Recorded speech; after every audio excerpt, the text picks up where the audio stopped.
Welcome to News with a View, a Fat Cat production, hosted by me, John A. Costa, an expert on nothing, but I do have some great opinions and insight. A lot of people disagree with that. A lot of people would be right. But, well, whatever. We shall see.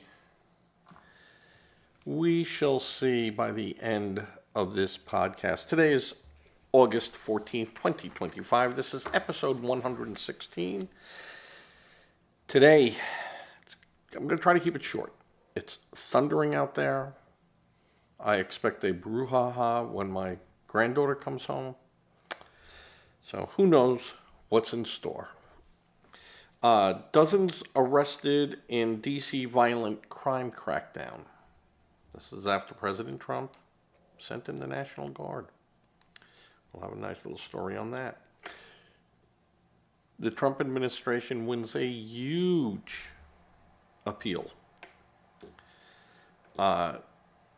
Democratic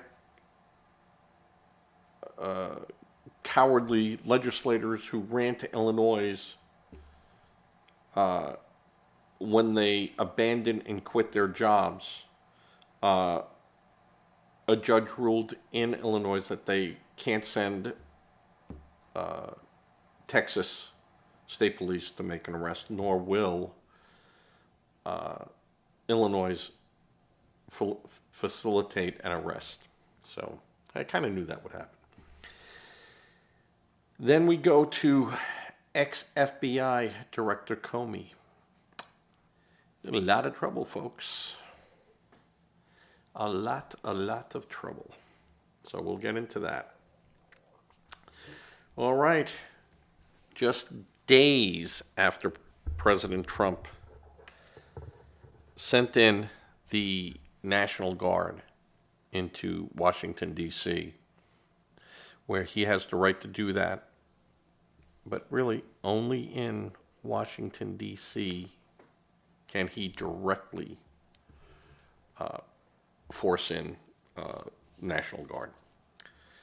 Because, remember, yesterday I discussed the Passe Committees Act. So, well, it's already paying dividends. Hundreds of Metropolitan Police Department officers and National Guard members made 45 arrests on Wednesday night. Now, the National Guard really can't arrest, but they can detain and then hand over to local authorities. There are rules when the National Guard can make arrests, but I don't think in this case, that they could actually do it. But of the 45 arrested, 29 were illegal immigrants who are now in detention. Now, many of these illegals had already had final orders of removal because they did not comply with going to their hearings and stuff. So that's an automatic, you get nothing, boom, you're locked up, and the next flight out, you could be out. So,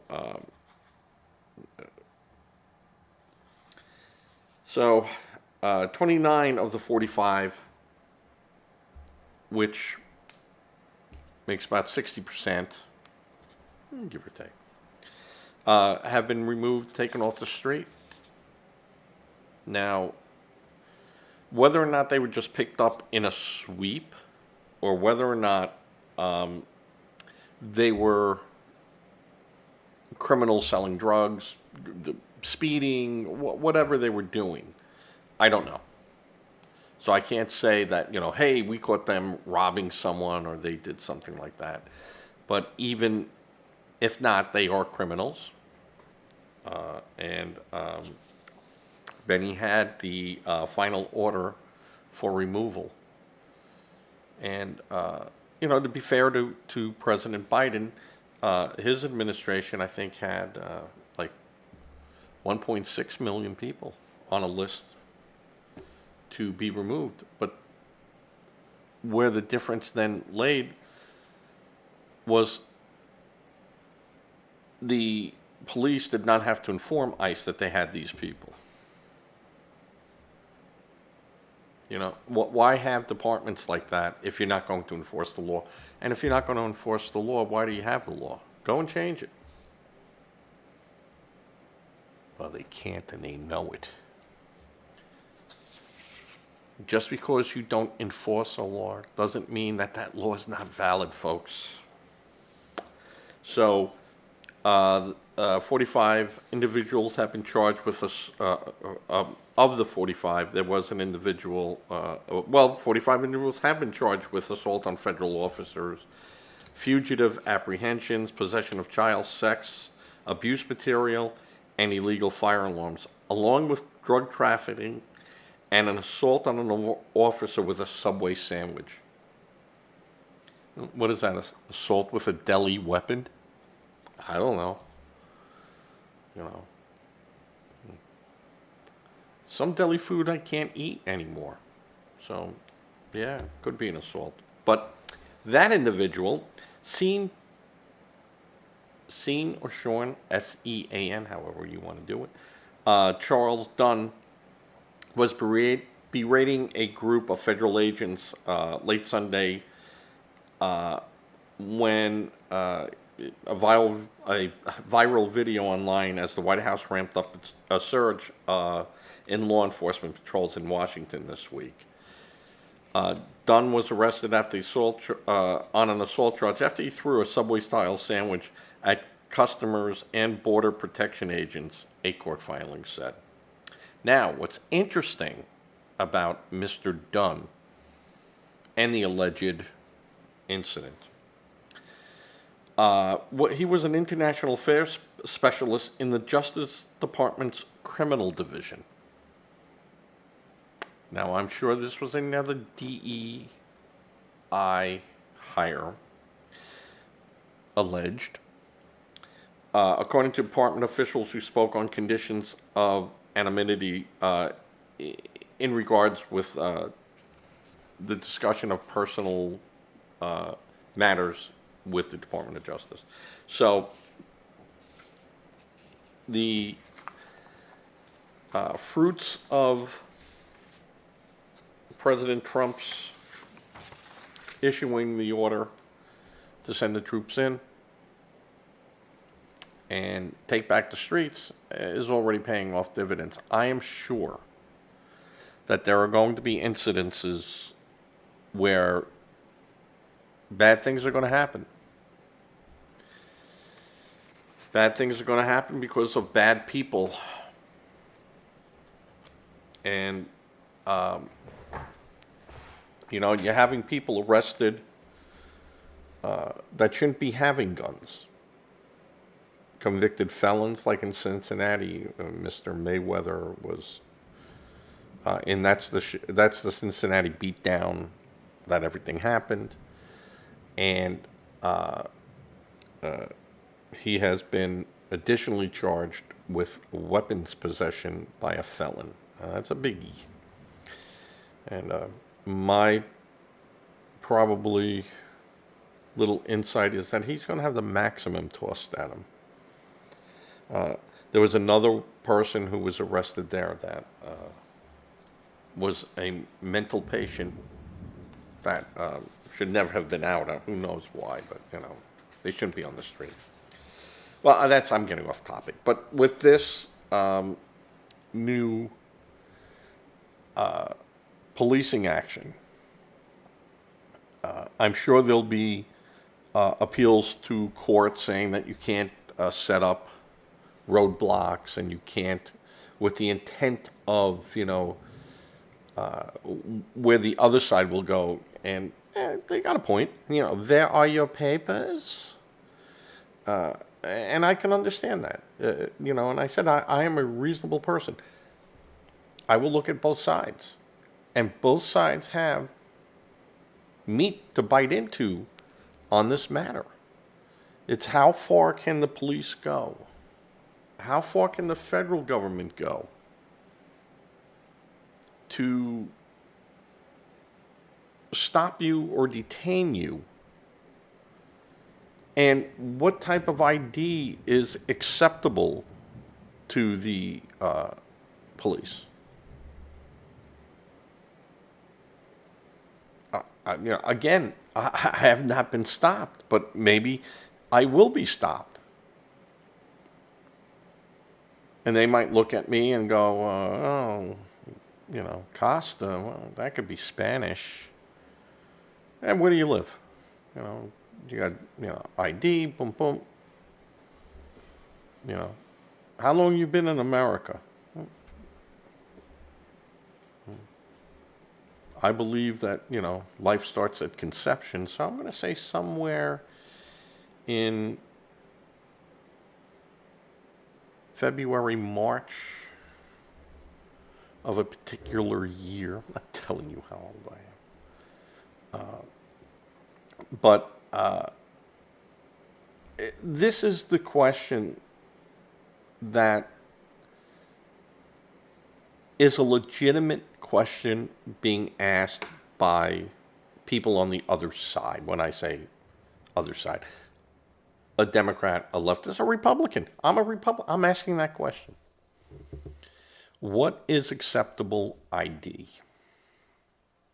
Must I carry my passport with me? Because that was never required before.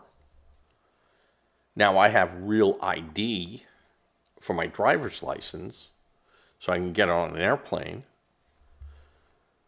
Is that good enough? So there are a lot of questions I have on what can be asked of you. Normally, in the past, you were required to give to the police, in most cases, your pedigreed information. When I say pedigreed, your name, address, maybe your social security number, date of birth, and that's about it. That's about as far as they can go in asking you, who you are. And then that must be validated with an ID, and then they can check it out. And if you don't have an ID, they might check it out anyway and say, yeah, okay, this guy knows enough about whoever he's talking about that he's probably that person. But they don't necessarily have to do that. Now, the police can detain you on the side of the road. I would say normally only between 15 and 20 minutes before they have to actually, cite you with a violation. Now, I would not get out of my vehicle and walk up to the patrol car and go, hey, come on, time's a waste in here. Give me the ticket or let me go. Now, if the police walk over to my car, I might say that to them.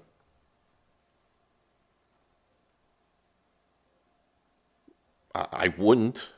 I mean, it's just not practical.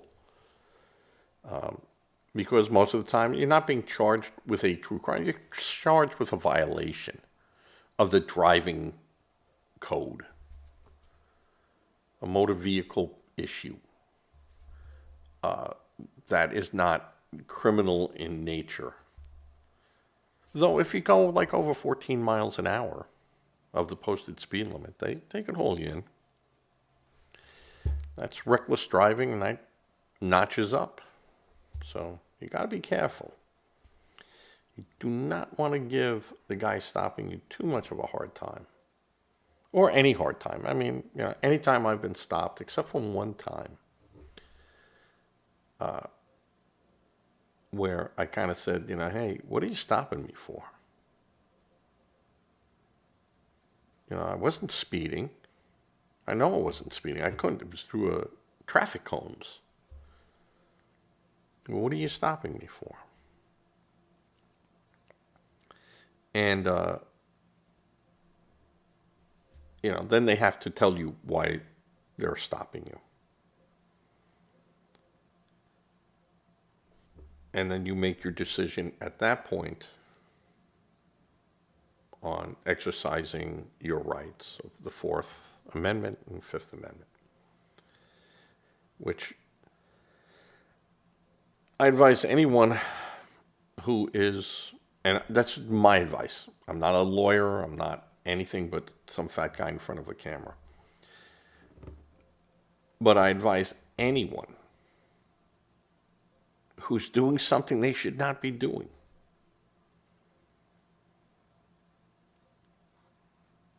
If that's to the point where you're going to get bracelets put on you, exercise your Fourth and Fifth Amendments. Give them the information that they require of you on the scene. Your name, boom, boom, everything complied, registration, insurance card, whatever is needed. And then after that, politely tell the officer, at this point, I'm exercising my Fourth and Fifth Amendment rights.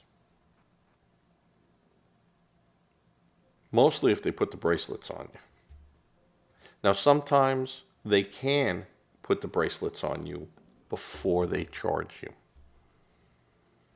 If they feel that their safety might be compromised, they're out on a road by themselves, there's no backup coming, you're acting a little hinky, or they say you're acting a little hinky,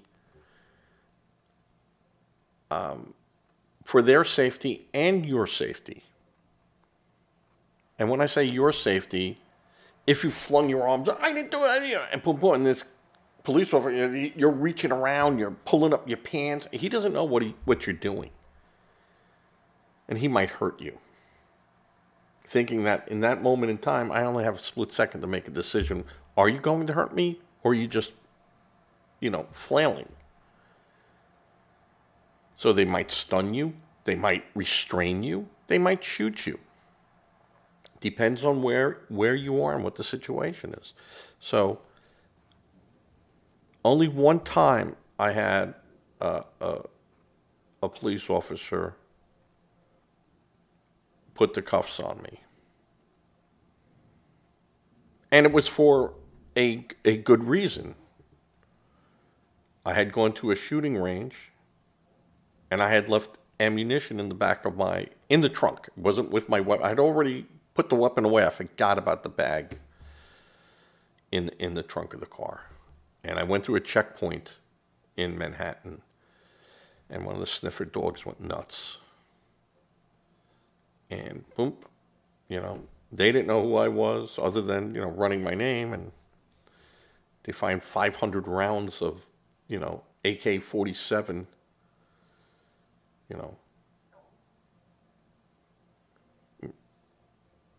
and it wasn't even American. I think those Chinese rounds. And and they said you're not under arrest because having bullets in your car is not a crime in Manhattan or anything. That's at the time it's not a crime. But they didn't know. Did I have something under the seat? Did I have something over here? Was it something they just missed in the cursory look through my window? And at that point, they said, I'm going to search your car. And they put the cuffs on me and had another policeman standing by me and a National Guardsman. And they went through the car, and I was very polite. I said, yeah, sure.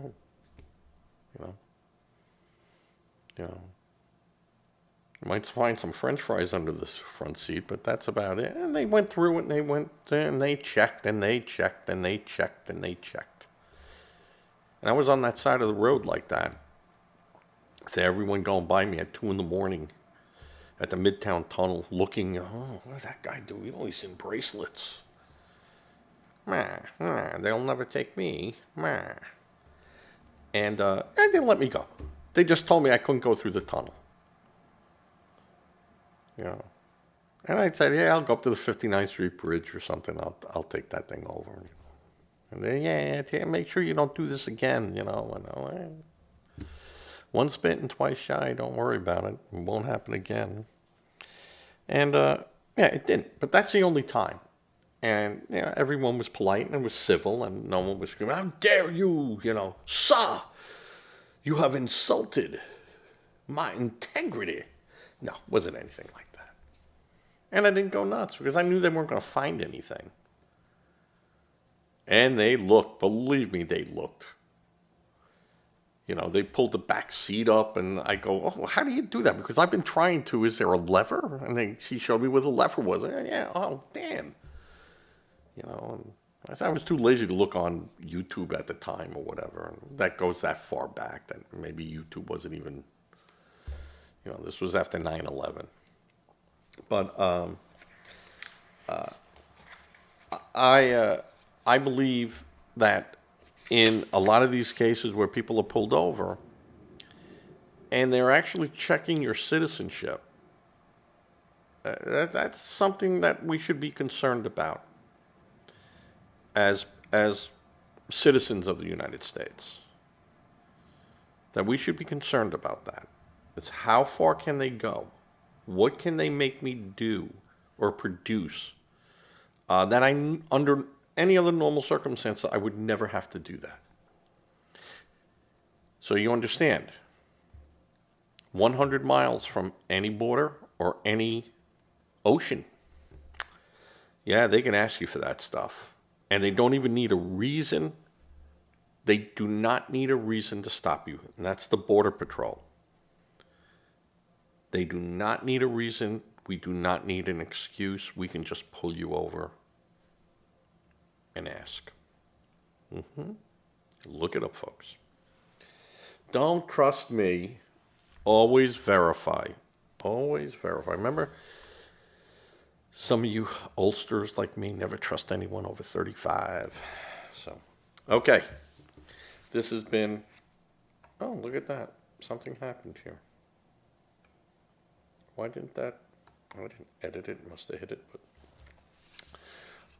I'm looking at my YouTube, make sure it's still going, make sure I'm still recording, not making any of my bonehead mistakes like I did in Master Control when I worked there.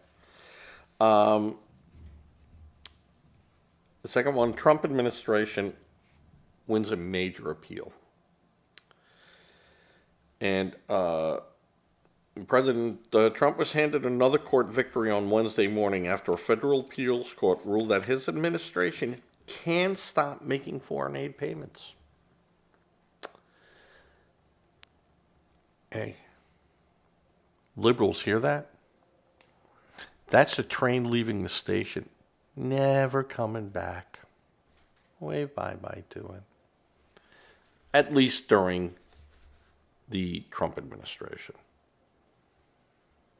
So, U.S. Court of Appeals, District of Columbia Circuit issued a 2-1 decision lifting a lower court injunction that had required the Trump administration to restore foreign aid assistance payments previously approved by Congress. Now, this will also go into the appeals process. So, because what today's ruling really does, or that ruling does, and it might have been yesterday that they did it, Wednesday, allows the government to make it much more easier to refuse to spend money already in the budget, meaning that he can wind down a lot of this foreign aid stuff and fight and do clawback, or we used to call it reach back, but claw back that money back into the coffers. So that is a huge, huge win, because it is so many moving parts to USAIDs and USAID and their phony baloney funding. And there was a lot of people in those organizations that it was being run by wives and brother-in-laws and things like that, and a lot of money going where it should not be going, and not being reconciled, not even being administered. So that's a good win for the Trump administration.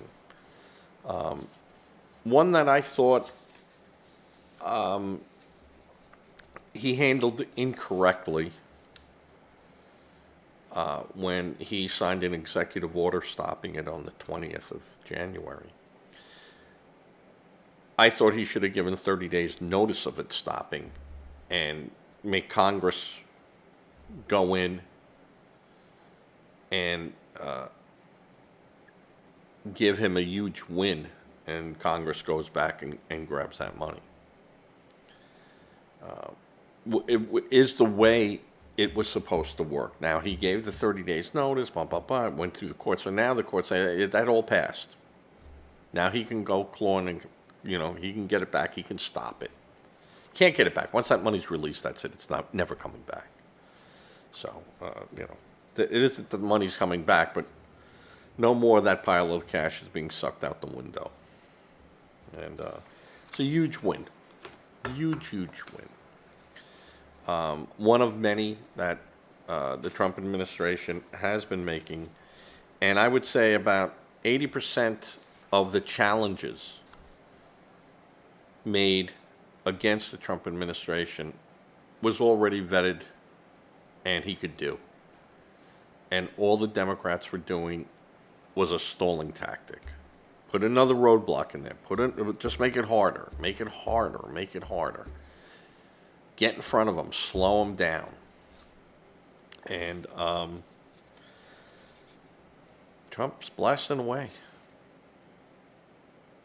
7 months into an administration,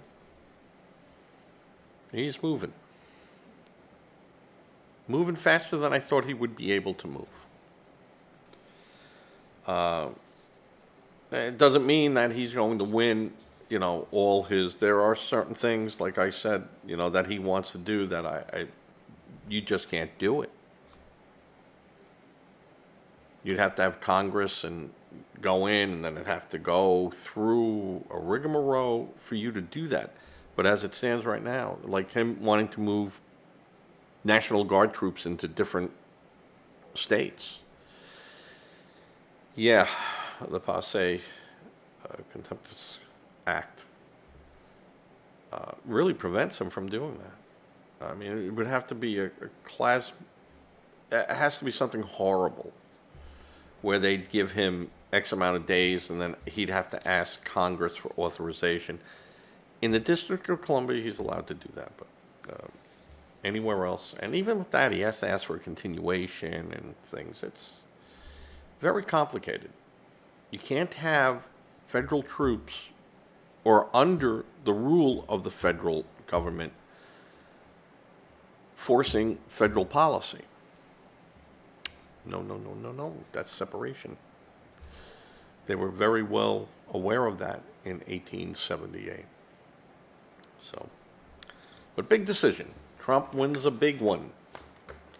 Stop the spigot of money going out the door. All right. I was looking to see how far I was talking. All right.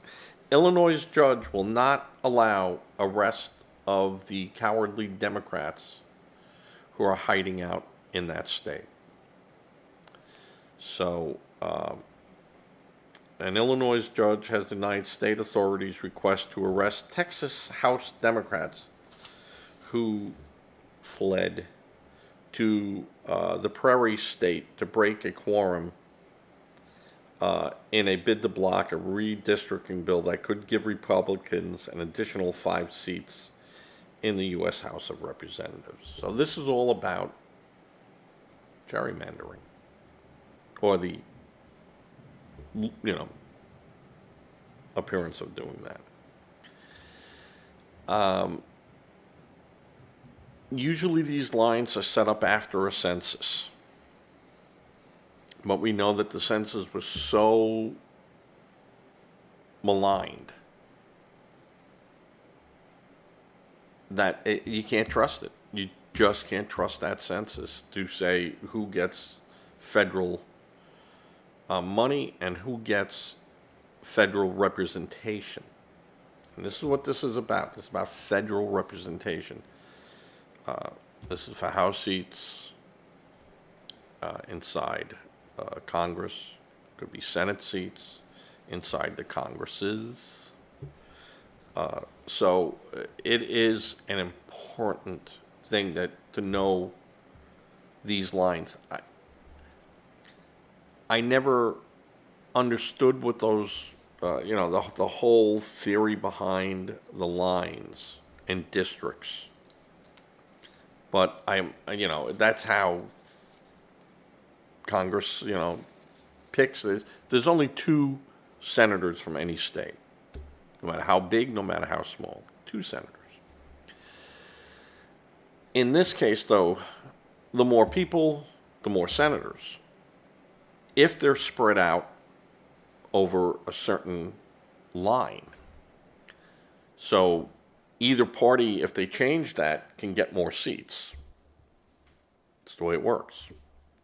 Didn't say it's fair. Didn't say it's accurate. Don't say it's right. But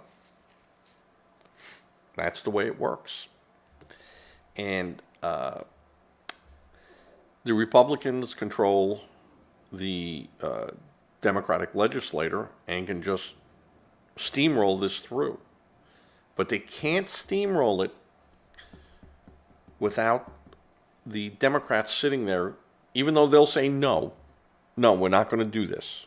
We vote no.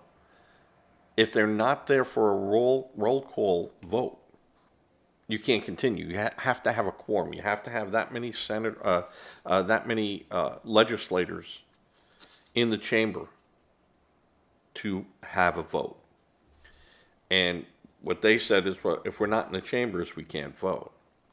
Now, normally what would happen if they were inside Texas hiding out somewhere, they could send the state troopers with a civil warrant and drag them back. But since they fled the state, it's a civil warrant. It's not it's not an enforceable warrant where you can go into a police station and demand their arrest. Where you hold them, the police, you have the Illinois State Police then go find them, arrest them, or hold them, saying there's a outstanding warrant for your arrest in Texas, and we're going to call them to see if they want to come get you. Now, in the meantime, then you can go fight that extradition order, and you can go to a court and go, I don't want to go back. Nope, I don't want. But that's only in criminal, not in this case. It's not criminal for them to abandon their job. In essence, the way I look at it, you can't arrest them for quitting their job. I can't be arrested for quitting my job. I can't do it. Not showing up for my job, you, in essence, abandoned it, and job abandonment, that's reason you're gone. You're gone. Unexcused. You're not in a hospital. Your family's not sick. You're not stuck somewhere. You're not on vacation for 3 weeks, and they want you back, and I can't get back. Those are excusable reasons to miss a vote. Hiding and refusing to do your job, which you're elected for to do, it's not excusable, folks. Is it cowardly? I call it cowardly. But I call it worse. I call that malfeasance and dereliction and failure to carry out your oath of office. But all that leads up to, if you're not here for your job and you're sending in letters saying, no, I'm still here, but I'm not voting, I'm not coming back. No. Your job is to come into that legislator's building and make your voice heard. And if you won't do that, you're not doing your job. And if you refuse to do it, then you can be fired. Now, they're saying the only way you could remove them is by 2/3 voting and stuff. That's not true. That's if they're sitting in office. If they're outside the jurisdiction and refuse to come back, guess what? Guess what the Supreme Court's going to say? And the Supreme Court's going to say that he gave you notice. They said what they were going to do. They said this would happen, and yet you didn't come back. And you gave up your right. And then Governor Abbott can appoint people to fill those vacancies. Guess who's they're going to be? What a blunder by the Democrats. What a massive, massive blunder. Because the Republicans are going to get what they want there. And they're going to get even more. They're going to get the Democrats out without even having it to go to a vote. Whoever is advising the Democrats, stop listening to them. Stop. Stop. Do your job. Do what you were elected to do. And running off and hiding and not fulfilling your obligation is not doing your job. Sorry, it's not doing your job. And you should be fired. I can see it's justifiable. You abandon your job. You're no longer a legislator. You're gone. Judge Larson wrote in his ruling, as the petitioners had failed to present a legal basis for the court to obtain the subject matter jurisdiction over this cause of action, the court is without jurisdiction to grant petitioners emergency motion to rule on pleadings, Larson wrote in an order filled Wednesday. As the court does not find that it has subject matter jurisdiction, the court does not consider the issue of personal jurisdiction, venue, or the merits of the underlying petition for the rule to show cause of the request to issue a rule to show cause upon the respondents, meaning that's a civil matter in Texas. It has nothing to do with the laws of Illinois. And as such, we have no legal grounds to go in and arrest these people in your name, or to have your people come into this state and arrest them. Now, I might take certain exceptions to that. And I think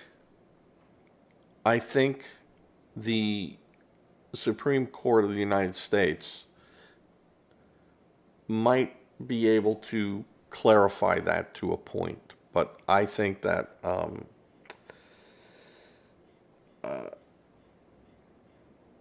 the chairman of the House Democrats in Texas, Gene Wu, is outlandish, foolish, and they're shooting themselves in their foot. So, Governor Abbott wrote back and on his X account or whatever, how embarrassing, Texas Democrats mailing in their demands from Chicago. You know, come back here and do it. And the demands by paper is meaningless. You're not there. You're supposed to be in that chamber, and you're not. And because you're not, you refuse to go into the chamber and do your job, you don't have a job anymore. And they're saying, no, the only way you can get rid of us is going through there. Not so quick. Not so quick. I think you're going to have a little rude awakening coming to you guys.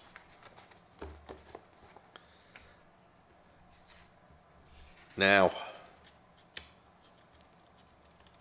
Comey's close friend, ex-media whisperer. I don't really know what that means, but that was in this article.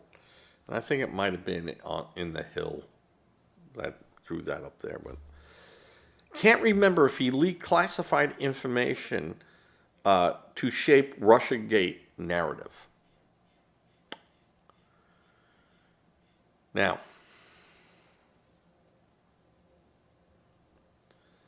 this guy is going to be in big, big, big trouble. Because all they really have to do, and he's a Columbia law professor. A Columbia law professor. Normally I scope this all out.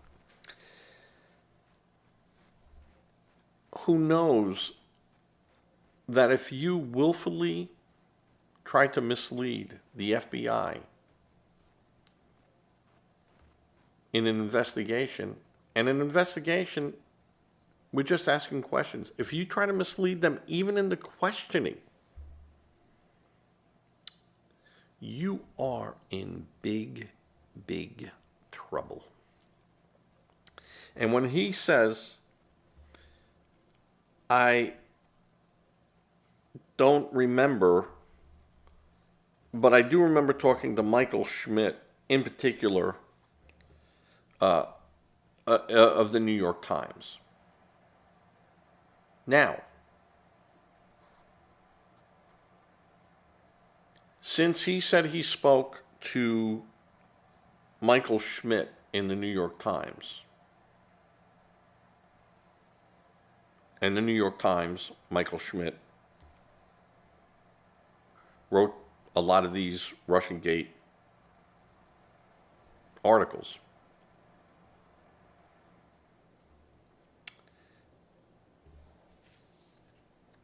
Now, Schmidt had information, and he was bouncing it off of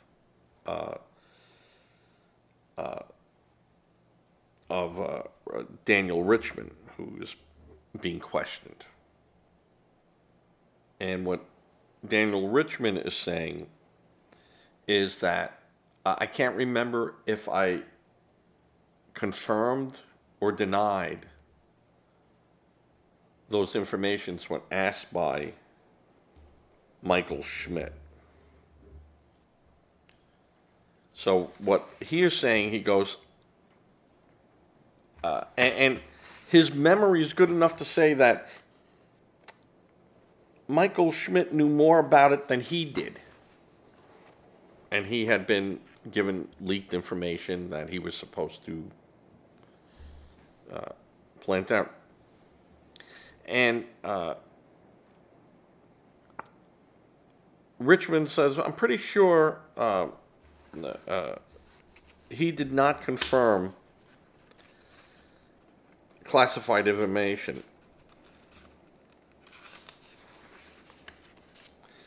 However, Richmond told the interviewing agents he was sure with a discount that he did not tell Schmidt about classified information.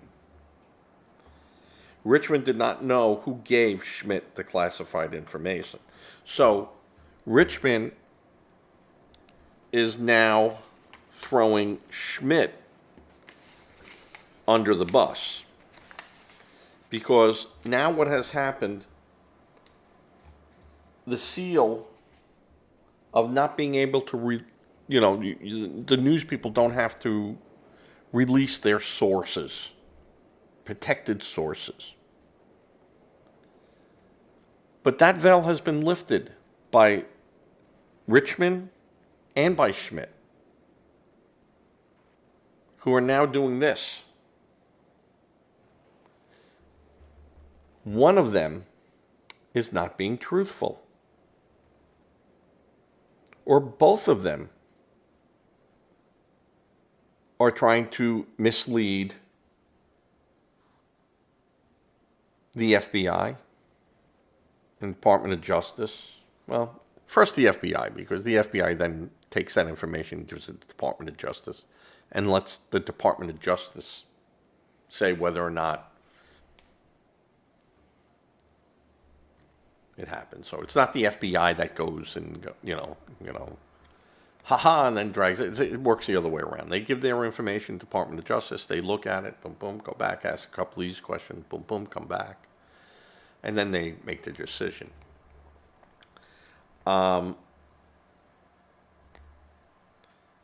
And Richmond goes, I don't know who gave him that information, but it didn't come from me. And Schmidt said he did not tell this guy anything about the information that he had.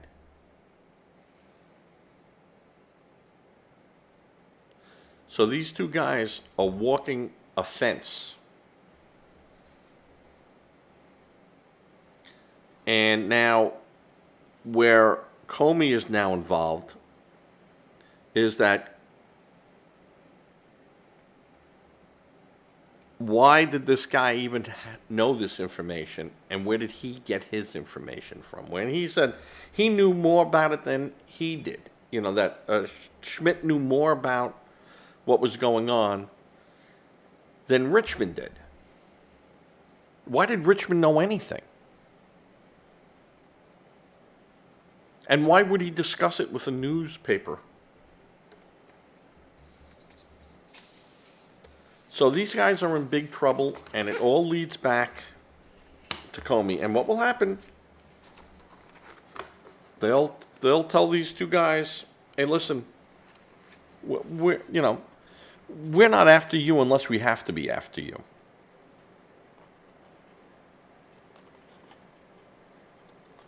You guys are bigger fish, but we know there's a lot bigger fish in that pond, and we're not worried about a couple of 12-pound bluefish here. We're going after the whale. We want the whale. But if I have to use some bluefish for bait for sharks, because whales don't eat, they don't eat that. But if we have to go that way, we're going to become sharks, and sharks eat bluefish. And sharks can eat whales. And right now we're a shark and you're a bluefish. How do you think you end up?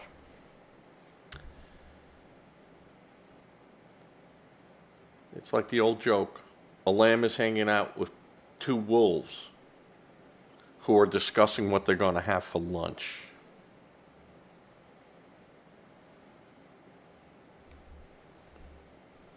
What do you think is going to happen here, folks? What do you think is going to happen? And there'll be a race on who turns on who first.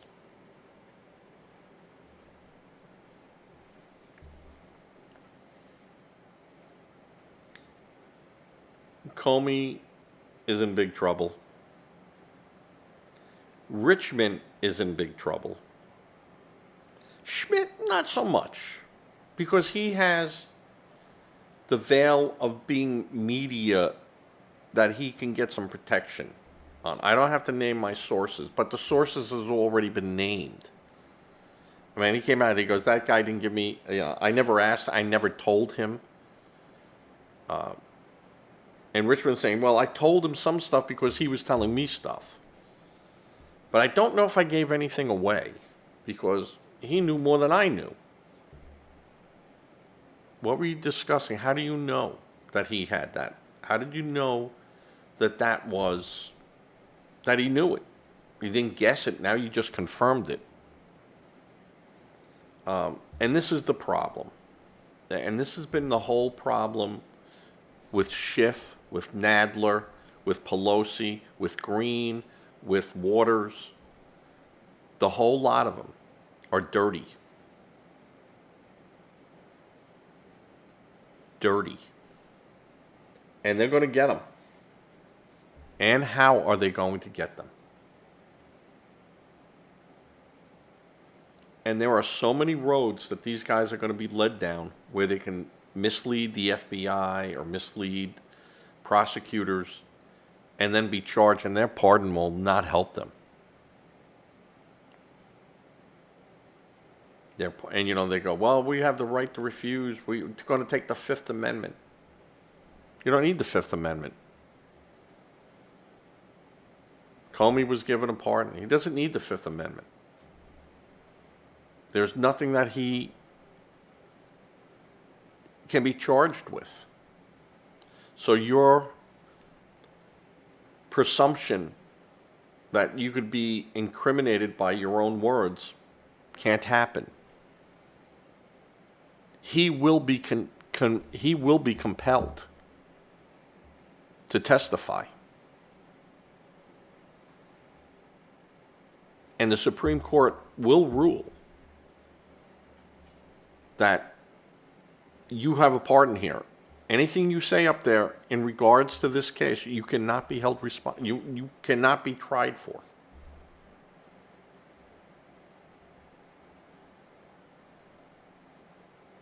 But if you lie, and that will be the crux. He goes, well, that's why I don't want to. I don't know. Yeah. No. You're not going to have that. You must testify. If you don't, you're in contempt of court. You're protected. You could say, yeah, I leaked that information. I gave it to that guy who I told to give it to that guy. Hey, good luck, Daniel. I'm going home tonight. You could do that. Comey could do that.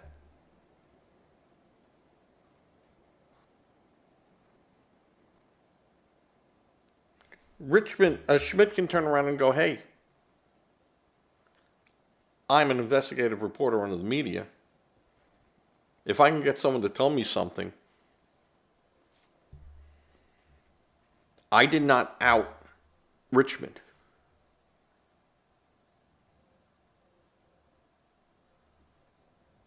I didn't out him that we know of. So now it's a race, whoever can cut the best deal. And I hope they get Comey, CIA,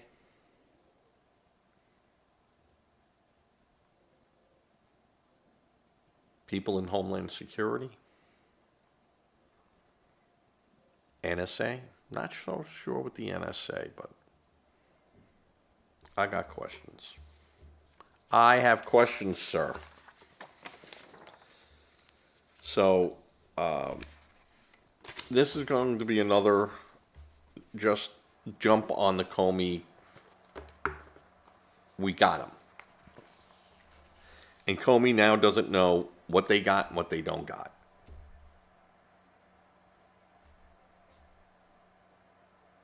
Maybe he goes there and goes, hey, listen, you guys can't touch me.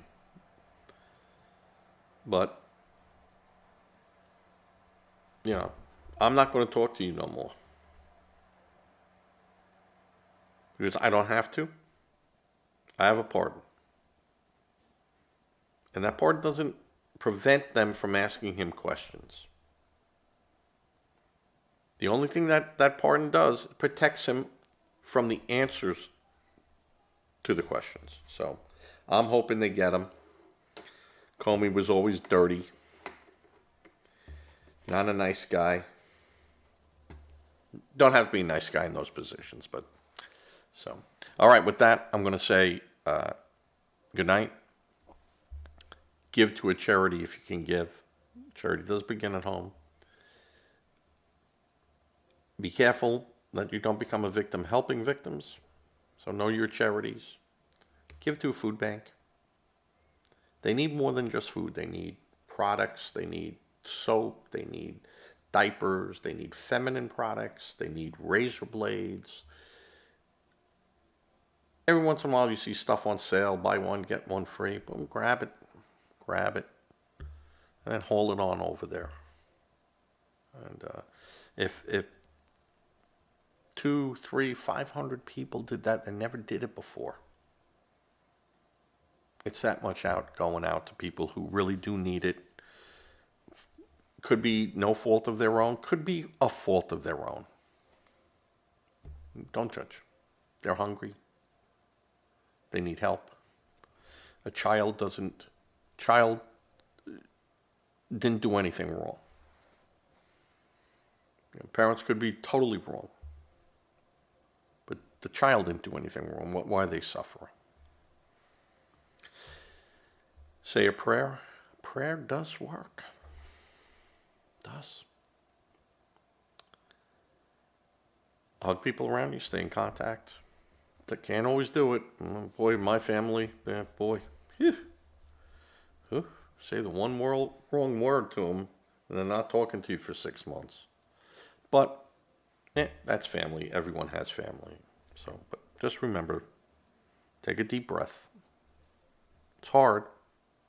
Take a deep breath, because there might come a time when one of you will not be taking that deep breath. All right. With that, I'm going to fade to black on my show and then come up with bars real quick on the YouTube and then end the video. All right, let's see how this works today, folks. Goodbye. And I'll have this up by 6 p.m. tonight.